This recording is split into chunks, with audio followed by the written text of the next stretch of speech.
I don't think we're connected, sir. As we begin with our study, we are looking at the Believe the Bible series. Now, we've talked about Back to the Bible previously. The Believe the Bible study series is intended to be preliminary to the Back to the Bible study series. A person that does not have a belief in the existence and reality of God or the integrity of Scripture, nor a familiarity with the nature of Christ, is not really quite ready to start a study of Back to the Bible. So this Believe the Bible series is intended to lay some of the groundwork that discusses the existence of God, going through ideas such as, well, the clicker's not working again. Perhaps if we left the mouse alone for a few minutes. Once we activate the window. One of the some of the arguments that are presented in terms of demonstrating the existence of God pertain to what would be called the cosmological argument, which demonstrates simply that every result must have a cause. The existence of the universe demands a cause. And then there is also the teleological argument. Every design must have a designer. There we go. Now everyone back up, treat that computer up there like a hand grenade, and we ought to be good to go. All right, so we'll pick up on this summary, with these summary questions, looking at the ideas. Does design require a designer? Yes. Does the universe demonstrate characteristics of design? We discussed that when last we met. Yes. Does the human body demonstrate characteristics of design? Most of them do, but some folks, bless their hearts. No, the human body does demonstrate characteristics of design. And then, therefore, would it be reasonable to conclude that the universe must have a designer? Of course, we've gone through all of those questions. Yes. We come to the next section. The next section discusses the idea of morality. This is what is sometimes called the anthropological argument. And let's just let it build as we move forward. Of course, moving through this study, the goal is to get the person with whom we're studying to come to the conclusion that there is reasonable evidence to support the existence of God. This study is not intended to have someone say, hey, I'm ready to be baptized. This study is not even necessarily intended for someone to conclude the God of creation is the God of the Bible. This study is only intended to help someone conclude that, yes, there is reasonable evidence that God exists. So, how does morality pertain to the existence of God? The first question under this section, where do we get morality, says, if a national law required you to exterminate all blonde-haired people, would that law be moral or immoral? So, if our Congress passed a law that said, go out and kill everyone that's blonde, would that be a moral or an immoral law? Blonde people, I didn't make the question, okay? I have no prejudices against blonde people. I despise all people with hair. No. But in all seriousness, would that be a moral or an immoral law? Immoral, okay. Next question. If the law of the majority required you to exterminate all blonde-haired people, would that law be moral or immoral? Now it's not national law, it's a majority law. Does that make it better if the majority vote yes, kill all blonde-haired people?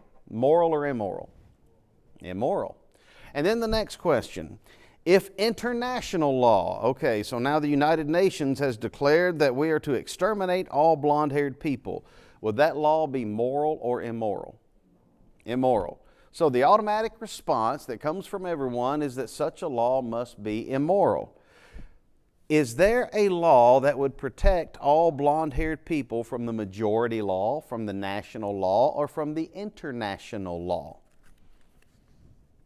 Is there a law that ought to protect blonde-haired people from the immoral laws or the hypothetical immoral laws that we just discussed? Yes. The question is, what is that law? What law should protect the lives of blonde-haired people from indiscriminate slaughter? Thou shalt not kill? Moral law. There's a recognition that this is a moral right.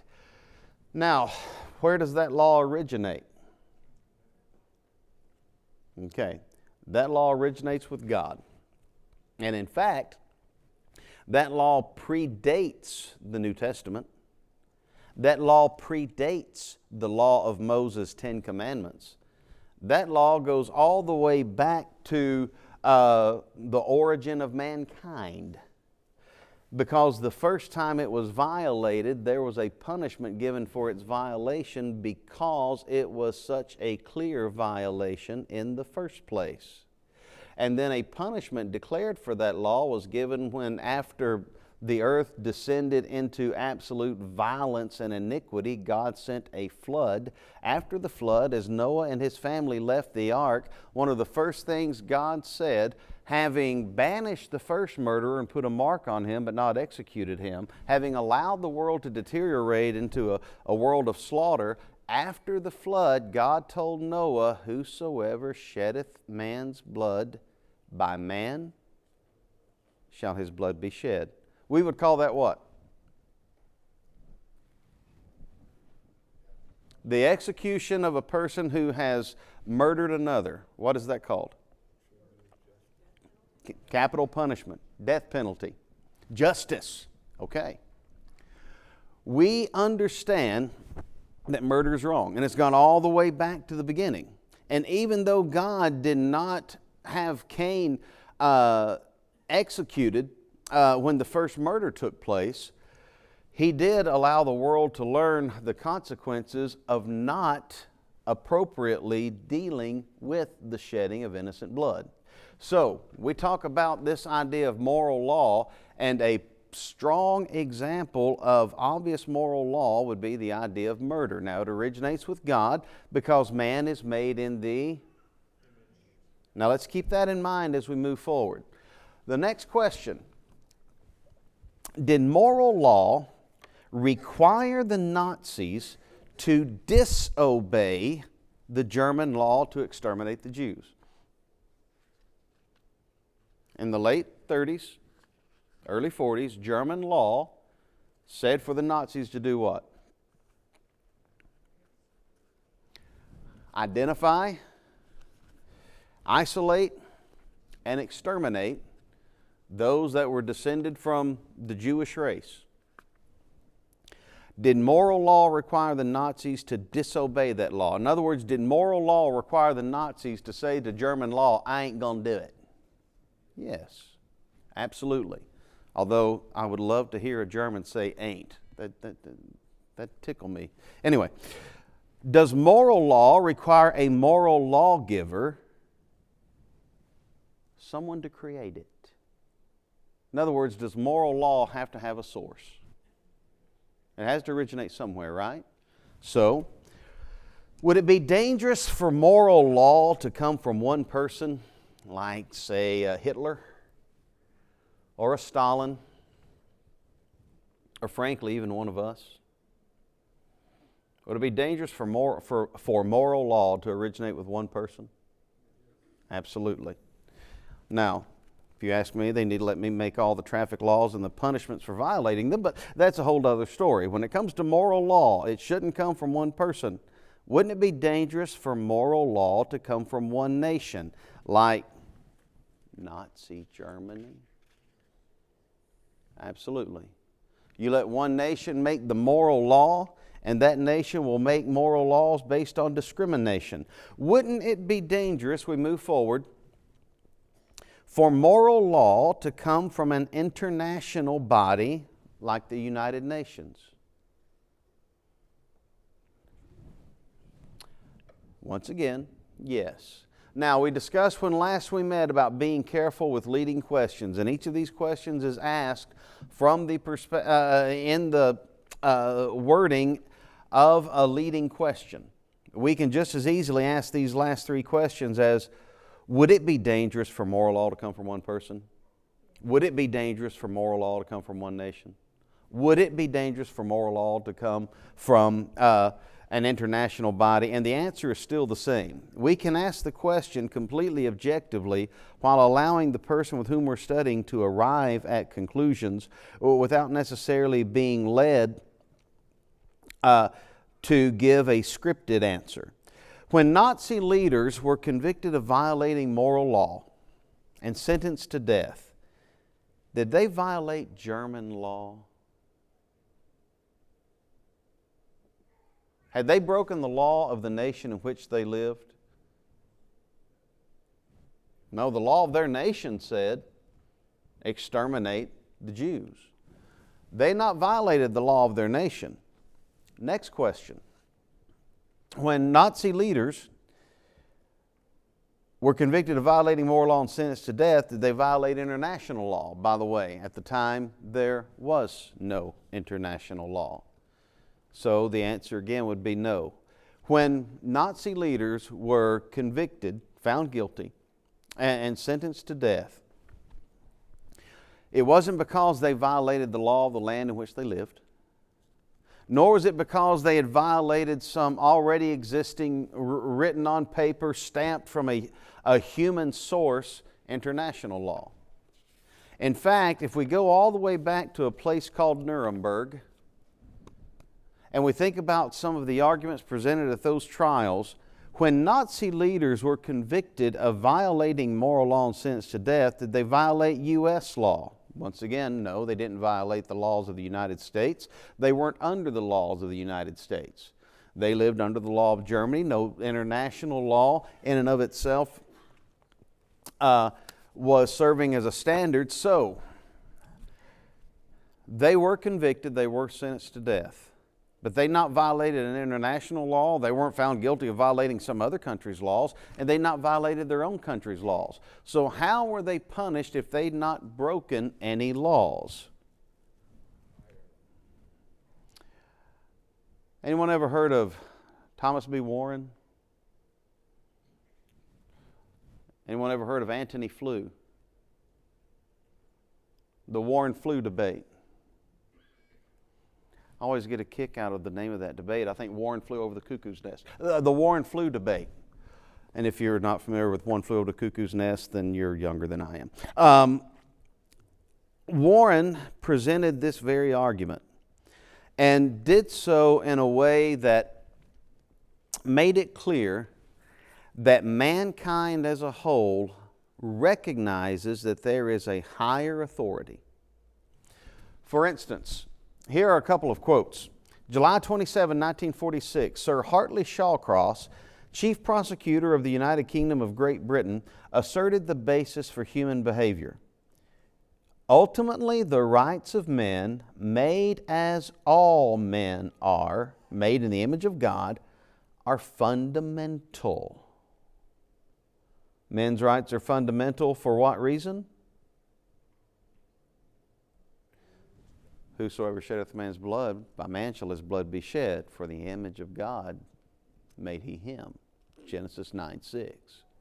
Now, United States Chief Justice Robert Jackson said in 1946 at the Nuremberg trials, as an international military tribunal, this rises above the provincial and transient.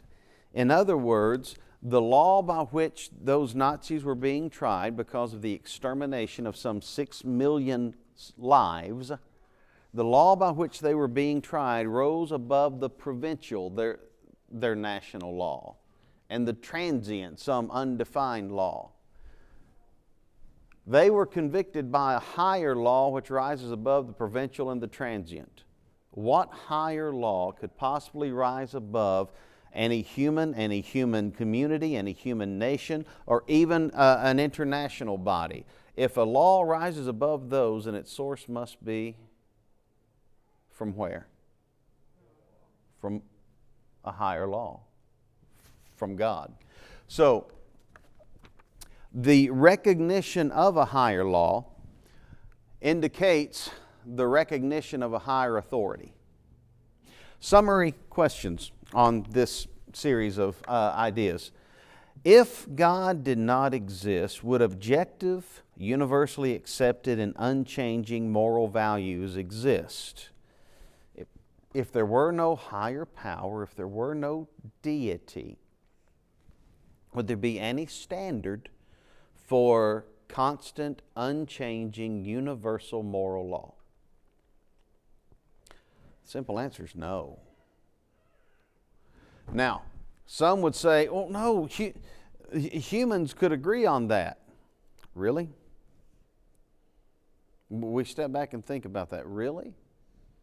How often do humans even agree on what fairness looks like in terms of economies? How often do humans agree on what legality ought to be when it comes to things such as speed limits? Do we really think that man would arrive at a universal consensus? Especially when you consider the number of societies in human history that have participated in indiscriminate slaughter. The Nazis were horrific. We remember them so distinctly because they've been within the last 100 years. There are people in this room whose lives overlap that time period. But they're not the only ones that exterminated millions just because of their genetic background. No, mankind in and of himself and itself would not arrive at the conclusion that the indiscriminate slaughter is wrong, because there would be those that would object to it. So there has to be a higher source for that. Here's another question. Do you believe objective moral values exist? That is, they are universally accepted and unchanging. This is a question that is asking for an honest answer from the student. The student could say no. At which point, the response has to be one that helps the student assess the gravity and the implications of a no answer. What are some of the worst crimes that you can imagine? Any other?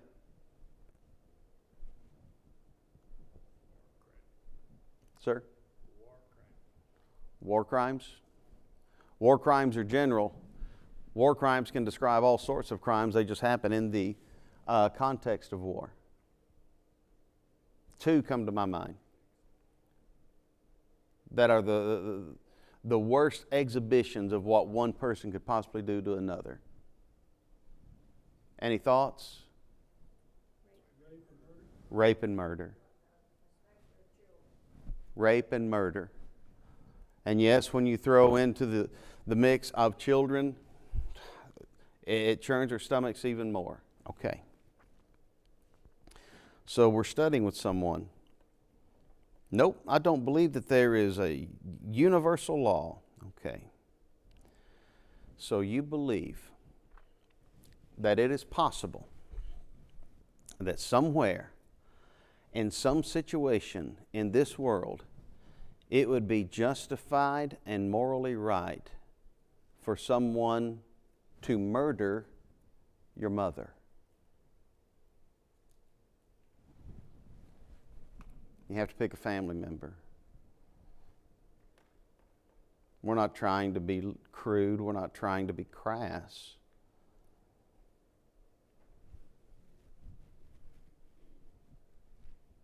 But there are times when people have to put their money where their mouth is. And there are some people that are going to claim, no, there's no moral law. There's no moral law, right up until they have to answer a question point blank, face to face. So you're saying that somewhere in this world, it's possible that another man could take your wife and violate her with it being completely morally right.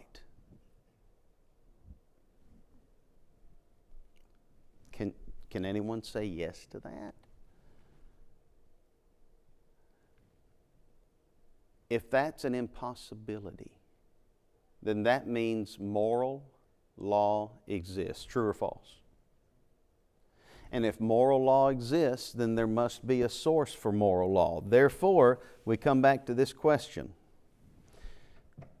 Do you believe objective moral values exist? The person that will refuse to, the person that will admit that there is no moral justification for those behaviors that were just described, has to come to the conclusion that yes, even though his moral standard may not be reflective of God's in every facet, he will have to conclude that moral values, objective moral values exist. And if objective moral values, universal and unchanging, exist, then that brings us to the next question. Therefore, would you agree that God could exist? If there is no deity, if there's no higher authority, there is no absolute standard of morality. In which case, the Nazis were mistried, and shame on us for looking down on the atrocities that have been committed by flawed societies in human history. They were just doing what they thought was right. There is a way which seemeth right unto a man, but the end thereof are the ways of death. God is the one that determines right from wrong. So the next question, does evil exist? How would you answer that? Okay, what's an example of evil? We've talked about one repeatedly. Let's put murder up there.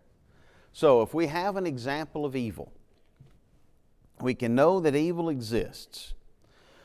What standard or what law would you use to define evil?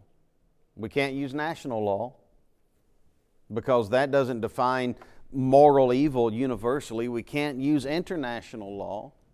If you're going to use a standard to define evil, then what standard must you use? A higher law. A law that comes from a higher power. A law that comes from the Creator, the law of God. Does the existence of good require the existence of evil?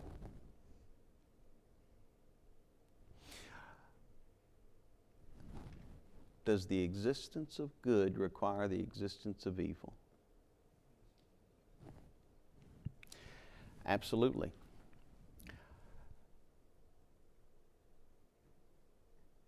Of every tree of the garden thou mayest eat freely, but of the tree that is in the midst of the garden, the fruit of the knowledge of good and evil, thou shalt not eat of it, for in the day thou eatest thereof thou shalt surely die. When man was first created, was there a recognition of the difference between good and evil? Yes. God gave man instruction. In fact, He gave him 3 laws. He gave him a positive law, dress the garden and keep it. A permissive law, eat whatever you want, except for the prohibitive law, that tree. Now, did good and evil exist when man was created? Yes. Evil existed. Man had not committed it yet, but evil existed. Evil has always existed because it's the opposite of good. And the reason there has to be an opposite is because God gives a choice, which is going to bring us to something in just a moment as it pertains to the idea of free will. For now, does the existence of good require the existence of evil? Yes. What standard or law would you use to define goodness? The same standard or law that we would use to define what's evil. The law of God. Let's move forward for the sake of time. The next question, do animals show us God? We'll move through this one rather quickly. Is if a tiger escapes from a zoo and slays a helpless child, is that tiger taken to prison and given a trial? No. If a human murders a helpless child, is he taken to prison and given a trial? Yes. Do animals have morality, and are they answerable to their moral transgressions? No. Now, some of them will be euthanized because they are dangers, but they're not being punished because of a moral violation. They're simply being punished because they're violent, they're uncontrollable, and they're dangerous. Do humans have morality? Yes. We're supposed to have it. If humans have morality and animals do not, then from whence does morality come? Is it something that's just definitive of all sentient beings, or does it go beyond that? There's only one source. That can be God. Now, does an animal have a conscience?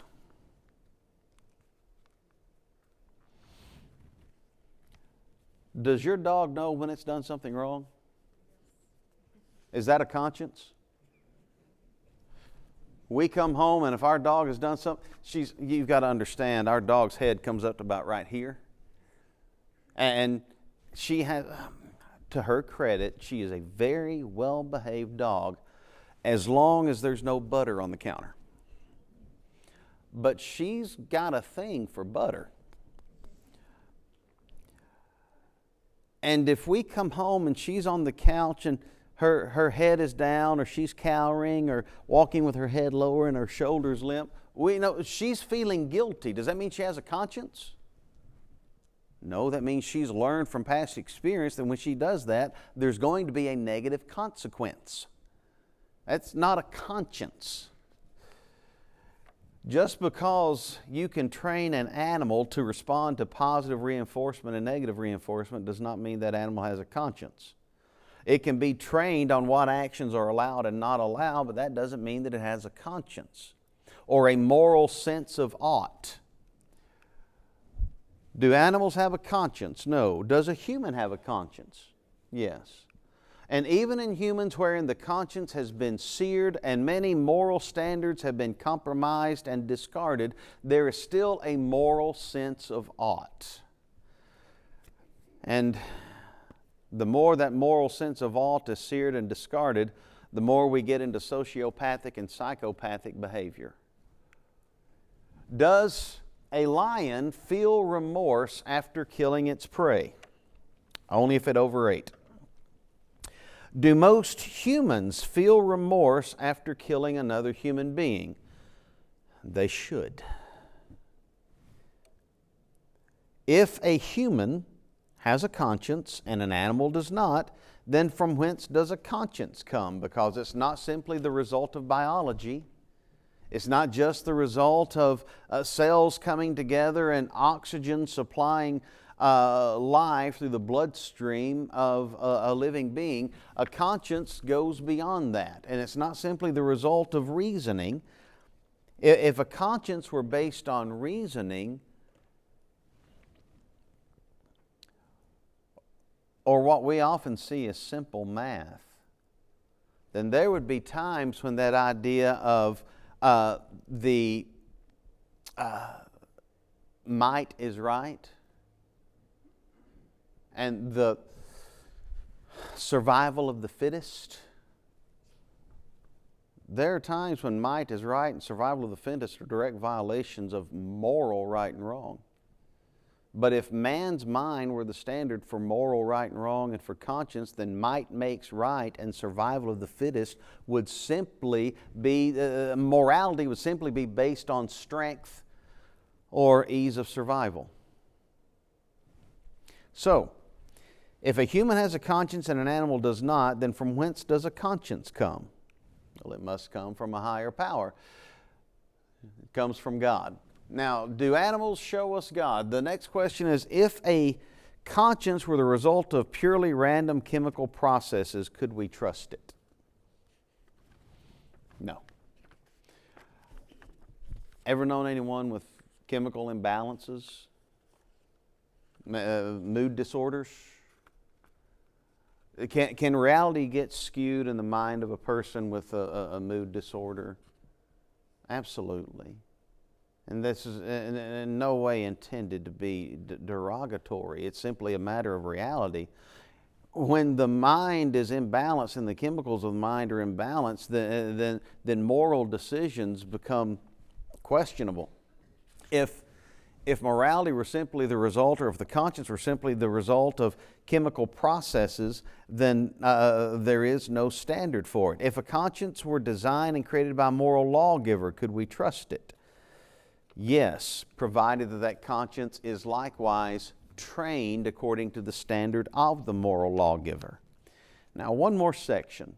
We mentioned the idea of free will a moment ago, and that's going to be relevant in this section. Pain and suffering, a blessing from God. Yes, you read it right. Pain and suffering, a blessing from God. That's not to say that we are to be sadists just looking for agony in order to make us grin. The idea is this. The first question, does pain serve as a warning device when you place your hand on a hot stove? Anyone ever done that? Mm-hmm. You know, I didn't realize I could dance. Yes, you put your hand on that hot stove and you feel it. There are those who have a sensory disorder or nerve damage that cannot feel in certain extremities of their body. And some have desensitized nerves throughout. And it's extremely dangerous because they do not know when they've put their hands on something that is hot enough to do damage. And if you leave your hand on that hot stove long enough, as it cooks the flesh and eventually the muscle within the flesh, even though there may not be any pain, there can be damage. There can be damage to the point that the hand is unusable, infection, the hand can be lost. So does pain serve as a warning device? Yes. What would happen to your hand if you placed it on a hot stove and you could not feel pain? Well, we just described that. It would burn and the results could be catastrophic. When you place your hand on a hot stove, are you making a choice? Yes. Now, sometimes it's an accidental choice, but have you ever made a choice and unbeknownst to you, the choice resulted in unexpected negative repercussions because of the decision you made? Maybe you choose to turn left instead of turning right, and you didn't know that when you turned left, the person that just drove down that road had dropped a box of nails. Well, your decision led to the flat tires. Not because you did anything necessarily wrong or inherently wrong or you set out to hurt yourself, but it was as a result of a choice. Is there a traffic phenomenon that when there's a danger ahead lifts your vehicle and puts it on another road? Nope.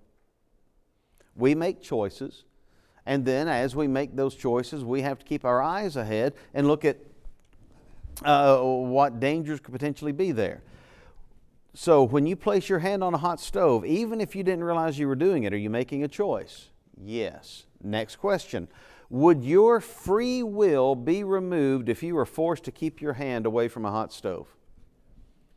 If you went to lean on the stove and you didn't even know it was hot, and all of a sudden it's like a magnet pushing you away, then is your free will being allowed to engage? No. All of a sudden we have some miraculous interaction that's preventing any negative consequences whatsoever. Question, is the law of gravity constant and dependable? We call the law of gravity as it pertains to life on this planet. We're not going to get into the semantics of, well, if I'm on another planet, it's a different story. Is the law of gravity, anybody been on another planet? In reality? Okay, so the law of gravity, is it constant and dependable? Yes. So, what would happen if the law of gravity were random? That means I'm going to somewhere that I weigh less. It's not as strong in some places, right? What happens if the law of gravity is random?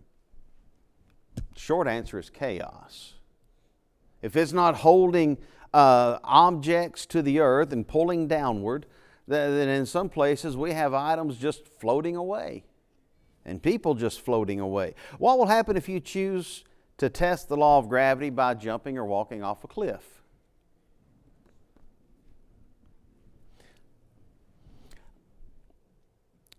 It was Tiny Toons. It was the little Elmer Fudd that turned to walk off the cliff, and Bugs said, "You're going to fall." And he goes, "No, we're not studied gravity yet." And he just walked on across on the air. And we know that it doesn't matter if I've studied gravity yet or not, it's still going to take effect, right? So, what happens if you test the law of gravity by going off the end of a cliff?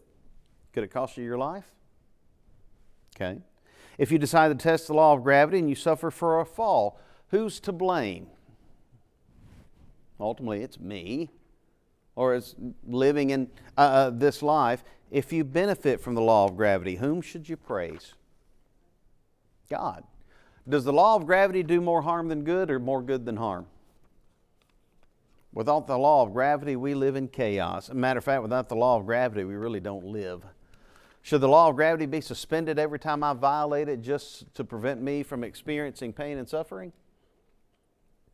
There are those that will use the idea of pain and suffering to try to dispute against the reality of God, but the fact of the matter is that pain and suffering are a part of this life, and God's allowance of pain and suffering are an exhibition of the fact that He is God, and that He is a God of order.